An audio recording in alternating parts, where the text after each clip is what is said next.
Hey, so I'm just up. It's like later. It's like late at night, whatever. If you're nocturnal, you know what I mean when I say you do your best thinking and your overthinking at night. Like that's me. But I remember about maybe like 2 weeks ago I was with my father and we went to go visit a gravesite. It was his mother's gravesite, which is my grandmother. She just died before I was even thought of. So but he made a statement. You know, we talked throughout the time we sat at her gravesite and we just sat there and talked. And it was just really like, it was just a beautiful moment. Just to see the world and like, if I felt like the world stopped. Even though it was so weird because like where the gravesite is nothing but like, it's like a highway kind of, but it's not an interstate, but it's a lot of cars. It's very busy. But we just sat there and it was like, being present in that moment. But to get to the focus, he made the statement that he was saying his mother never stopped loving. She just learned how to live without. And it was a statement regarding, I don't know if it was her husband, but basically someone she really loved of the opposite sex that she had so much love for. And he made the statement that basically like she just learned how to live without him. And I was like, yo, like, I don't know, it still touches me, but I just think it's so, and maybe because like where where you're at in life, certain things just resonates with you when you're in a certain place in life. And it was kind of just thinking about, I think it was a more of a thing where I needed to hear that, because it's like here I mean, not even here lately, but like this last 6 months has been like a high low, because it's like constantly battling with I guess being okay. It's like being okay with something and becoming detached. So I'll just say, like, basically it was dealing with a breakup, but the breakup happened like years ago, but it was still that we still just interacted with each other, like chilled, hung out, stuff like that. So it's kind of like I still in my head had this vision of what it could be. That's another video maybe talking about stop holding on, no, stop falling for potential.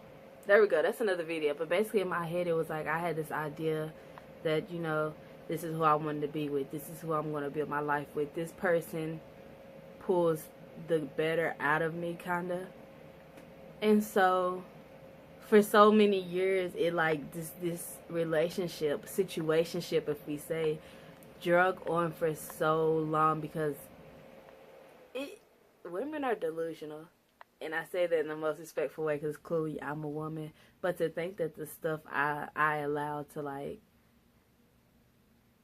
I won't say happen, because then I feel like a victim. But the stuff that, like, when you see, your intuition says one thing, and then you see signs. But in your head, it's like, oh, it's not what it looks like. It's not what it looks like. But it is. Like, and women will make excuses so many times that, oh, it'll be better. It's not that. But it is that. So, okay, I'm kind of getting off track, because it's like other videos I need to make to like break down certain stuff, such as like not falling for potential. That was like, it's so many factors. But so the whole like learning to live without, it was just like that it's hard. Because it's like you have so much love for that person. So you just know, especially when you've been with the person, you kind of see like, the highs and the low. And you know how, I mean, it's not even in a bad way. Because, I mean, it's like, everyone has their highs and lows. But it's saying like, you know what it felt like to be at the high point of the relationship. And maybe it wasn't technically a committed relationship. Maybe it was just like, it was a friendship. So when I say relationship, it can be used as thinking of a friendship too. But in my case, it was a relationship. So it was like, you just know the good times that that existed, basically. So it's like, yeah, you love that person, but sometimes, you know, they say, like, you know, if you love something, you have to let it go. It's even a song. And if it comes back, it means so much more. And I mean, that's just basically saying, you know, sometimes you have to let things go, and sometimes it comes with, for me, it came with healing. And it came with stepping back and really analyzing and taking something away from it. And when it comes back, that just means it's divine timing, that it had a purpose. Like, it had its perfect time. And maybe at the time of the relationship, or at the high point, that was the perfect time.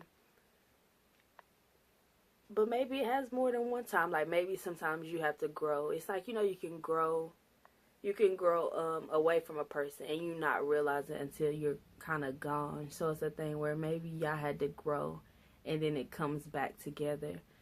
But it's just like, it's so hard, and it becomes so conflicted, because it's like you're constantly battling with, like, it's like battling with your emotions and logic, which that's how I translate, like, divine feminine and divine masculine. I think of divine feminine as being your emotions and the inner part of you, while divine masculine is like that outer part and the more of the logic to it. And that's when you're balanced, when you can balance the emotion and the logic. But it's kind of like, it's like, okay, so to go back to the point, it's saying, like, I know that right now maybe isn't a good time. To me, that's like the logical thought of it, to know, like, you know, right now isn't a good time. Or maybe, you know, I need to get over these obstacles, or they need to get over this obstacle, or they need to become this person to be the best version of them. But it's the emotional part to know, like, wow, like, this is, I mean, clearly this is someone I love. So it's like you have that passion. So it's just like, I don't know, learning to live without someone. And I guess it's the thought of, like, it's like we're always wanting to be in control. And so it's the idea of learning, like, that they may not ever come back, I guess. Or it may not ever work, or it may not be that same situation. Where, you know, maybe, which could be good and bad. It just depends, but it's kind of like, maybe that person is still be in your life, but not as a relationship. Maybe as a friend, or maybe as a memory that'll still be in your life. Like, it's just crazy to say, like, wow, I have so much love for you, but we have to go separate ways, at least for now. So it's kind of just like, it's kind of like the same idea of dealing with a breakup. Because honestly, it's so funny, because that's how I feel. Like, I feel like I'm dealing with a breakup, but it's like, yo, we've